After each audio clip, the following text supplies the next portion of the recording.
Good morning, everybody. Thank you so much for joining us for our presentation, the DVR LTE Internship Program Meeting Your Library Needs.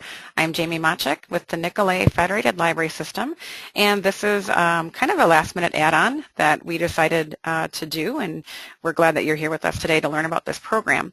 So I'm here with Kate Martin, and she is the Business Service Consultant for the Division of Vocational Rehabilitation, as well as Brian Solomon, who's the Policy Initiatives Advisor.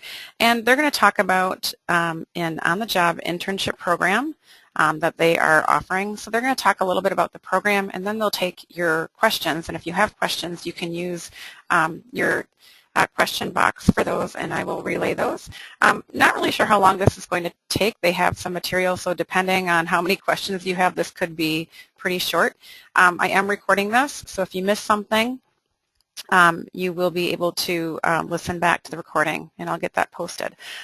So Kate and Brian, whenever you are ready, go right ahead.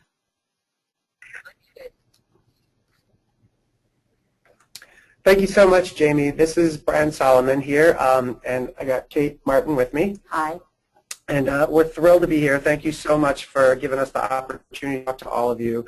And thanks to Nicolet for helping get this organized. We've actually probably had conversations with a couple of libraries around the state and at least one library system. And so some of you may know a little bit about what we're talking about, but this is such a great program, and we're so thrilled to be able to kind of come talk to all of you about it at the same time.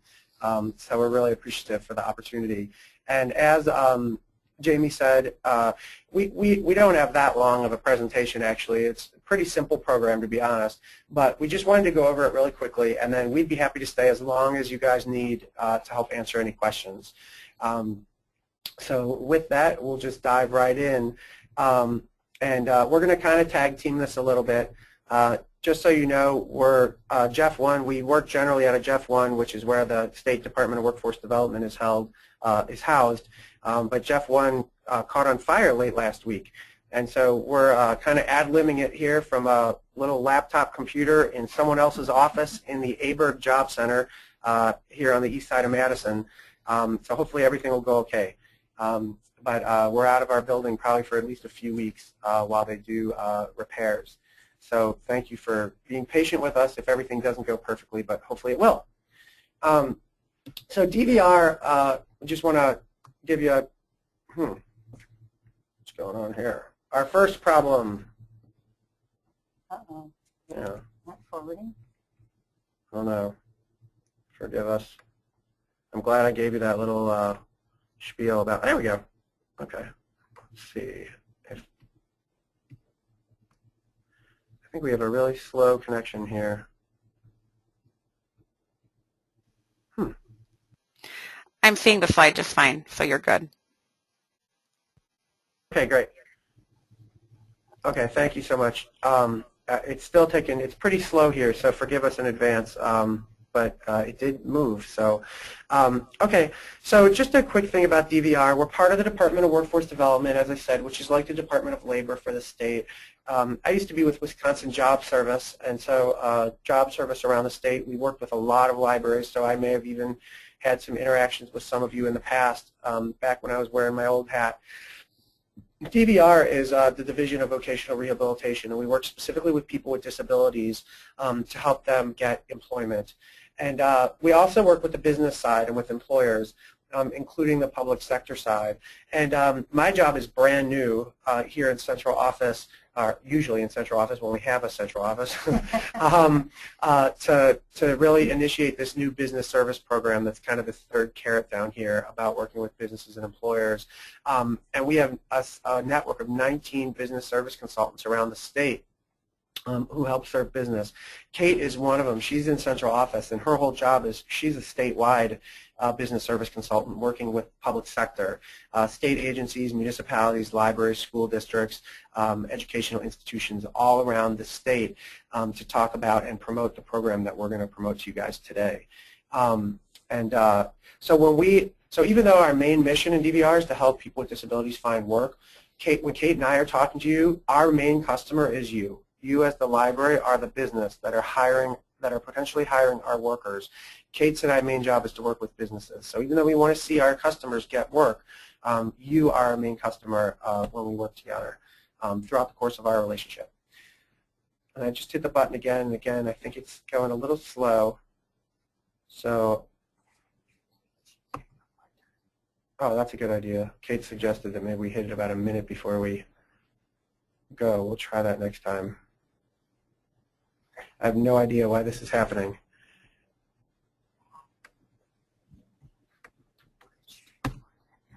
Okay, there we go. All right, so there's two things that we really wanted to talk about today with you guys. The first thing is the state internship program, and the second thing is just recruitment assistance when you're doing normal hiring throughout your library or your library system. The first one we wanted to talk about is really the primary purpose of our webinar today, which is the LTE internship program. There we go. And I'm going to give you a quick overview of it, and then Kate's going to go into a tiny bit more detail. But again, we're pretty quick here. It won't be much. But in this program, you hire a LTE, which is primarily a state term. Some of you may use it, some of you may not, but it's basically a limited term employee. So it's a part-time position. It's 1,000 hours is what we consider a limited term position, which is about full-time for 6 months or half-time for a year, or any iteration in between those two things. So 1,000 hours about, again, half-time for a year, full-time for 6 months. During that time period of that actual job, we'll pay 100% of the salary plus the state FICA. It needs to be an approved position. You are the actual employer. So you actually hire the person onto your payroll, pay the person, and then we reimburse you. We do all the recruitment for you, and then help you get qualified candidates. You make the selection. So in the end, we will not select for you. You don't even have to select. If we send you 3 resumes and you interview them and you don't like any of those candidates, we can do a new recruitment for you. Kay will go into this in a little bit more detail. But basically, the gist of it is, if you're interested in this and you have a limited term position available, all you have to do is get us a position description. We will do the recruitment. We will send you the qualified candidates. You do the interview. You make the selection. And then you pay the employee and we reimburse you as frequently as you need to be reimbursed. Weekly, bi-weekly, monthly, whatever works for you. And again, we'll reimburse 100% of the salary. So it's a very, very wonderful program. In my 17 years in state government, I have never seen a program like this where we're able to pay the wages for an employee. There's no catch or strings attached or anything like that. We get a lot out of it because we have a lot of DVR has a lot of consumers throughout the state who don't have job experience. And this is a great way to fill in those blanks in their resume. And Kay will talk about that a little bit more, but that's what we get out of it. We get job experience and resumes filled for our consumers so that they're more employable on the back end of that LTE. And that is a worthwhile investment for us, but it's still a pretty amazing program. I'm going to let Kate just kind of walk through the recruitment steps in a little bit more detail. Correct. Hi there. So as Brian says, you would have to have a position, you would actually have to have hiring authority. So it would be like an LTE position you would have on your own, and perhaps have this position, but maybe not the funding to pay for. I understand you have a summer program where you hire people to help you fill in that with your summer reading program, I think it was. So then we would need, as Brian said, a position description. And it could be a position description that you already have, or if you have a job that maybe has multiple tasks and skills, you can kind of create something for that too. And then you would send that position description to me along with the wage information. So what the hourly wage is, how many hours a week, where you would want that, where that work would be performed. And then we would take that position description and we would email that out to our other business services consultants, the directors, and the counselors. Yeah, counselors. And they would go through their caseloads and find out if what they would have for job seekers that would match your criteria for your position description. These are clients that are job ready. So that means if they're changing careers and they've come to DVR for some help because they have some type of disability, they may need just some practical on-the-job experience. They have their training or whatever additional classes. Some of them have even been in college, whatever. So we're getting them on-the-job practical experience. We go through like a screening when we get them back from the counselors and from the business services consultants. So they send those resumes back to Kate? Yes, I'm sorry, I missed that. No, that's okay, yeah. Yeah, and then I go through the screening, and Brian and I talk about them, and we make sure to the best of our ability that they have the minimum requirements that your position is asking for. And then we would forward them on to you.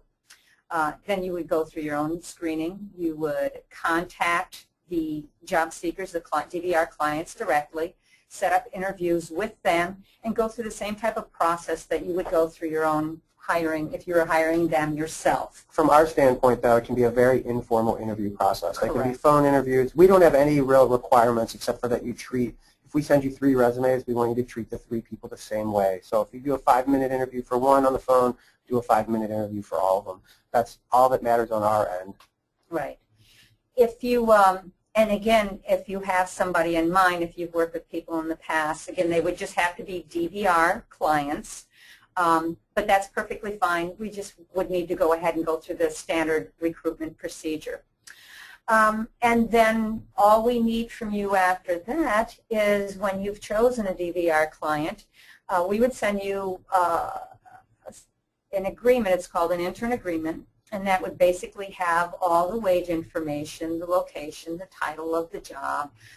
It would have a start date and finish date. Now, the actual internship is for 1,040 hours. So if, for instance, you want it to be full-time, that would be 6 months like Brian said. If something comes up and you want to change the hours, maybe it's not 40 hours a week, maybe it's 20, we can adjust that until those 1,040 hours are used up. Then you would send us, as Brian was talking about before, we have a sample invoice, and we would send you all the information as to how to get reimbursed for the salaries that you pay the interns. We would send that to you, and then you can bill us back however you would like to, weekly, bi-weekly, monthly. That's entirely up to you.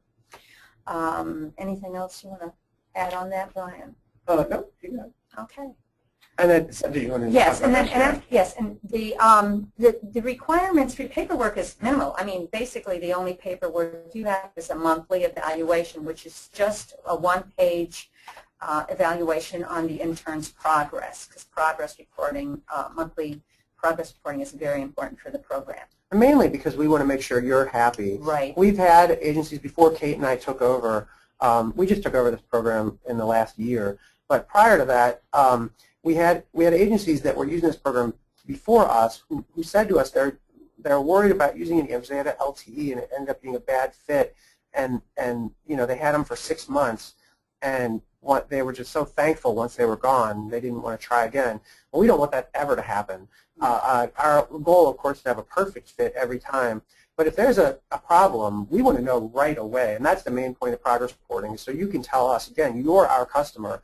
We want you to tell us so that we can ameliorate that problem and try to figure it out. It might be an accommodation issue that our VR counselor would know about, or it could be a coaching issue or a communication issue, or it could just be that it's not a good fit. So we'll try to figure it out. We'll try to fix it. If we can't fix it and you guys grow impatient and say this is not a good fit, it is not working, we'll remove the LTE and say this just didn't work out, and then try to find another one. So we'll work with you to make sure that happens. The last thing we want is somebody on board for 6 months that you're not happy with.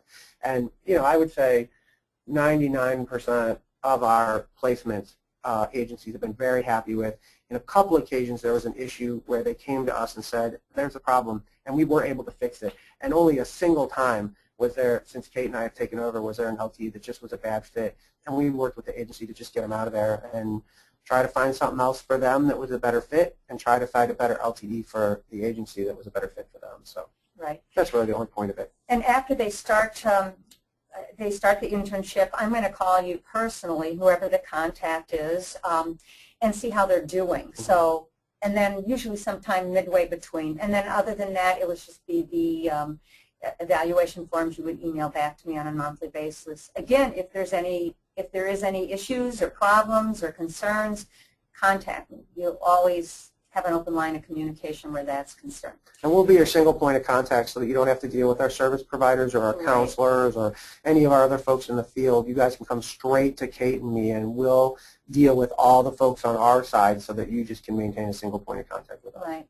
When I contact you midway through, I'm just going to find out to see if maybe there might be a permanent position. That is not something that we require, but it's always nice if there's a permanent position there for them. Other than that, you know, it's always great just for them to be able to have the extra on-the-job training. Yeah, we have two main goals with the program on our end. Well, for Kate's and I perspective, it's to help you find the workers you need because, again, you're our customer. Mm-hmm. But from the DVR perspective of serving our consumer, it's to help fill those resume holes I was talking about earlier. But also, of course, our long-term goal for all of our consumers is to get them full-time employment. So our hope is that we can eventually turn these into permanent jobs. But as Kate said, we have no requirement of that. We know how hard it is to get funding for permanent positions. We know, especially in the libraries, I used to be on the city council, so I know very well about library funding, how difficult it is to get funding for full-time positions. And we don't have that expectation at all, but obviously if the opportunity arises, we would love for our consumer to be one of the candidates that you're interested in pursuing. And even if you do have permanent positions, we would never require you to hire our candidate. We would just hope that we would encourage them to apply, and we'd hope they'd have as good a chance as anybody else at securing that job through whatever normal recruitment process you would use. And we're trying to hit the button here.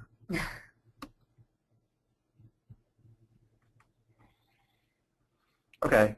As Kate was saying, there's very little in the way of documents. It's just the internship agreement up front, which just tells, is just a one-pager that tells us who the lead contact is, has the wage information, the location, that kind of stuff. The sample invoice, which we would work out with you guys so we know what the invoicing process is going to be, and then just that regular progress report saying how things are going. That's it. Just quickly, we want to show you how things have been going. We actually have to update this. We've actually got higher numbers now, but we've hired 127 consumers through the LTE program. 52 continued into a second LTE. 72 were hired into permanent positions, and we have about 20 current LTEs right now. Kate just did an evaluation of our existing agencies, and over 80% came back as excellent with the quality of their consumers. So we're feeling pretty good about that. So that's really it on the LTE program. As we said, it's pretty brief, pretty simple program. I don't know what works best, Jamie. Maybe it's best if we just do this. This is only 2 pages, so I'll just get through this really quickly, and then maybe you can open it up to questions. This is kind of part 2 of the presentation, but this is very quick. And it's just to kind of let you know about the business service consultants that we have around the state. I mentioned it very briefly at the beginning. We have 19 business service consultants around the state, plus Kate, who help encourage our DVR consumers to make connections with certain employers. The BSCs the business service consultants all serve the employer. That's their primary customer. And they're out there. You may have met with 1 or 2 of them around the state. I know we have BSCs around the state who have met with libraries in their area. They're very proactive about reaching out to employers and trying to encourage them to hire more people with disabilities. It encourages employers to hire a more diverse applicant pool and get a more diverse workforce. Sometimes there are hard to fill positions that our consumers might be a good fit for. You guys may have heard in the state of the state, the governor talked about a better bottom line. It was encouraging employers around the state to hire more people with disabilities. Of course, that includes the public sector, and so we want to help, however we can in making good matches for public sector jobs. And this is really more about not necessarily here's the better bottom line proclamation. So this is really more about this part 2 here, this recruitment assistance, is really more about if you ever have positions that you're hiring for, permanent positions or or part-time positions or anything like that, this is above and beyond the LTE program. You can always include our BSCs on your distribution list. Like if you have distribution lists to your urban league or to your county service providers or others like that to make sure you're really reaching out to a diverse community, you can also include our business service consultants on that so that we know when you're hiring, and then we can encourage our consumers to apply for those jobs through whatever your normal application process is. This is not some special aside thing. This is just making sure our consumers know about your job opportunities so that you can have a chance to diversify your workforce and reach out as much as possible. Here's a couple testimonials about our LTE program. Just see these are from agencies. Valued part of our staff, exceptional ability, enthusiasm, terrific addition. We can get you, all of you guys, this PowerPoint if you want to see it, if you want to have it. But just really good comments from our agency consumers, our agency customers, and we mostly work with state agencies on the LTE program, but we do have relationships. We're just about to place one with the city of Middleton. We have a couple with cities. I don't think we have one with the city of Madison. We're pursuing something with UW Milwaukee. So Stevens Point, city of Stevens Point, Wood County. So Green Bay, the city of Green Bay. So and Sewerage District, a couple with Madison Metropolitan Sewerage District. We're meeting with the school districts, a couple of the school districts in the next couple of months. We have meetings set up. But libraries is such a great, I mean, we just know full well how much help you need, and again, the budget issues. And we have a lot of consumers. One thing Kate didn't cover, or I, was the number of, the breadth of people. You want to talk about that a little bit? Yeah, I was just going to say, often agencies are asking us, well, what type of candidates do you have?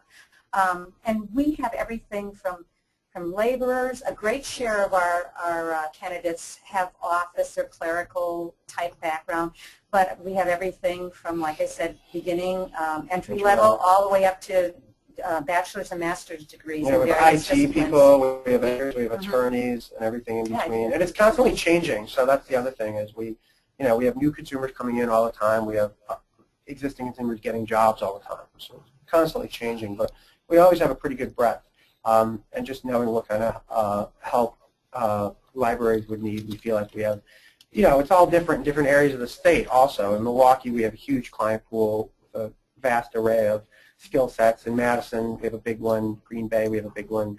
In other areas of the state, rural areas, it's a little bit smaller, but at any given time, we have people who might be a really good fit for your needs. So Jamie, that's really it as a sort of high-level overview. We're happy to spend as much time as you need talking more about it or answering any questions that anybody has.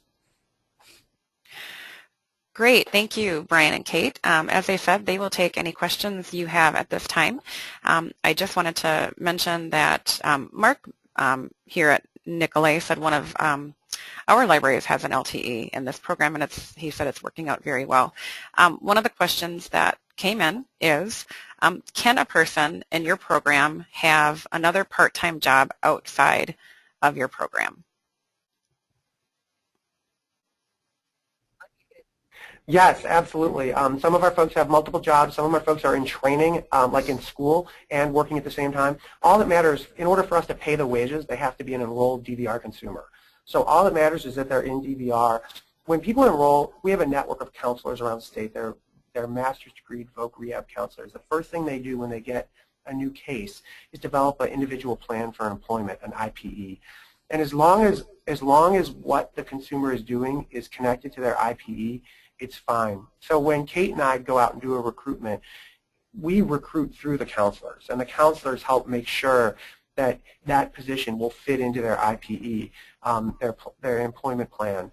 And so if they already have another job but they're looking for additional work part-time, or if they're already in training or in schooling but they need another job, as long as the counselor is okay with it and it's part of their employment plan, then they'll approve that and it'll be a good fit. They'll send us the resume, and again, Kate and I will do the screening before sending it back to you.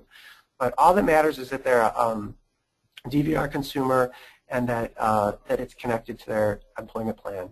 As long as that's the case, they could be not working, they could be working, or they could be in training. Any of those things would be fine. Great question. Great.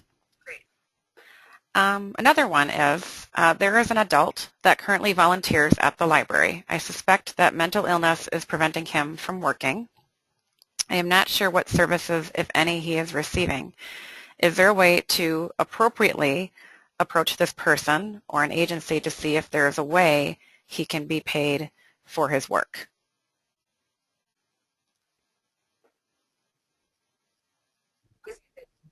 He's a volunteer right now, correct? Is that what you said?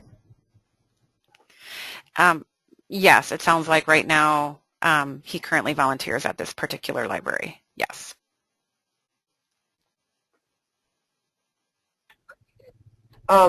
That's a tricky question. That's a really good question. I would say if someone there has a relationship with that person, with that individual, I think it's okay to say, hey, are you looking for full-time work? And just kind of engage, or looking for part-time work, looking for paid work, and just kind of engage the conversation. And if they say yes, you could say, do you know about DVR? Do you know about the Division of Vocational Rehabilitation? Have you talked to them yet? They may be able to help.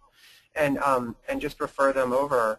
The application process is pretty easy to apply for DVR, although depending on the nature of the disability, some people might need some assistance getting through the application.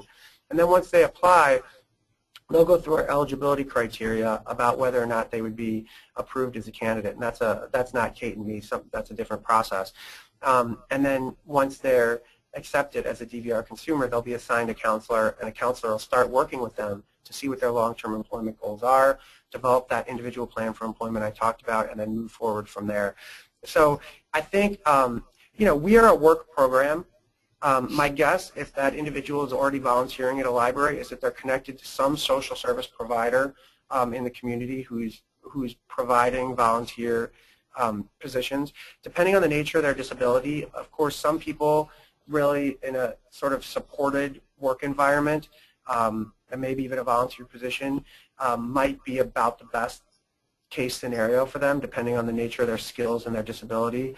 Others may just not know about DVR and not know about the services that we provide. And so I think it's a delicate conversation, but I think it's a fine one. I've had that conversation with many, many people where I know they're looking for work, and I just say, hey, have you thought about applying for work applying for DVR? They can provide some really amazing employment assistance to help move forward with your employment goals. And I think if somebody has a relationship with him, that would be or her, that would be a very fine conversation to have with that person.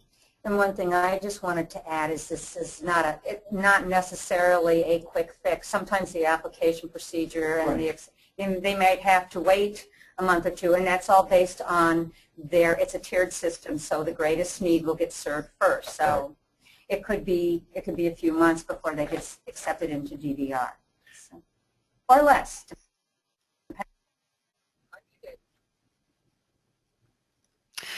Great. Another question is there an age limit or age range for your participants? No, we have a transition program that works with kids who are in high school and transitioning out of high school. So the youngest kids we work with are kids that are transitioning out of high school. So we start working with them that early because, of course, the earlier you provide employment assistance for people, the better the outcomes usually are on the back end. So, so we start working with youth really as they're transitioning out of high school, and we'll work with people right up to as long as they're interested in being in the workforce. DVR is a voluntary program. It's not one of those sort of required programs where people have to enroll. It really is only for people who want to work and have some barrier to work related to their disability. And if they have some barrier to work related to their disability and they want to work, DVR could be a really good solution for them. We work with people across all age ranges as long as they're in that sort of category of people who have a disability that's proven a barrier to work and they want to work. It's a voluntary program. We do a lot for people, for our consumers, but we also expect a lot. There has to be a motivation to work on the part of the consumer. We don't, if you think about the sort of teaching to fish versus throwing the fish at them, I think we're more of a teaching to fish sort of agency. So you got to want to learn to fish, I think, to get a lot out of DVR. But as long as you do, DVR can really provide some wonderful assistance for people, again, across any age range. Great. I'm not seeing any other questions come through. So Brian and Kate, if people are interested in this program or just want more information, I see your emails are on the screen. Should they should they contact Brian or Kate or both of you, or does it matter? Yeah, please, either one of us. And Jamie, if you want to, I don't know if everybody has access to this PowerPoint. If you want us to send it to us, you let us know and you can send it out. Or if you want to just copy our contact information and send it out to everyone, that's fine. For the time being, please email us because our phones are, of course, in Jeff 1. We will not have, we can access our phones remotely, but it's just challenging and we might be a couple days behind. We're much more on top of email for the next month while we're or however many weeks while we're not in our home location. You can email either one of us or both of us. We talk every single day, so it's fine to email either one of us. And please feel free, if you have any questions, about how you get started, or there's no pressure. We are not here to pressure you. We want it to be a good fit. We're not salespeople. We're just state employees. We got a great program here. We want to get our consumers hired. We want to find employers that we can help with their recruitment needs. So so don't ever feel shy about calling us and just saying, I think I'm interested, but I'm not sure. I got a lot of worries. We will be happy to talk through those worries with you in a very honest way. Just call and contact us if you have any questions. And if you're gung-ho and you're ready to get started, that's great too. Just give us a call and let us know, and we'll let you know how to get started. All it takes to get started really is that position description Kate talked about earlier, a wage and a location. Once we knew that, we can get cranking on a recruitment within a day if you want us to. We'll never start a recruitment without asking you first what day you want us to start it on. We'll ask you how long you want us to recruit for, whether it be a day, a week, 3 weeks, whatever. We will, again, screen those candidates before we get them back to you. We'll work on your timeline, and the ultimate decision will always be up to you. So always feel free to just give us a call if you have any questions about it, if you're nervous about getting started, anything like that, or whenever you're ready to get started. So if libraries wanted to get someone to help out for summer reading, say the early part of June, that would still be a possibility? Absolutely, yeah, it's great timing. If they want to do that, just, again, let us know if you have questions, but once we had a position description, a location, and a wage, we could go ahead and, literally, if you sent us a position description today, literally Kate and I could turn around and start the recruitment today. And we could potentially, it all depends on whether we have good matches, but if we had some good candidates, we could potentially have a couple resumes of people to interview by the end of this week. I mean, so it literally can turn around that quickly, and then we'll work on the paperwork with you, as we're going through that process. Awesome. Thank you so much, Brian and Kate, for sharing information on this great program. And as I mentioned, at this point, if you're interested in this right away, you might want to email them, as that they have better access to that. And I also mentioned that I am recording this, and that the recording of this will be sent in your follow-up email probably sometime today. So if you miss something, you can listen to that. So thanks again, Brian and Kate. Thank you to all of you for listening in. I hope you have a great day, and I hope you have a great rest of your week.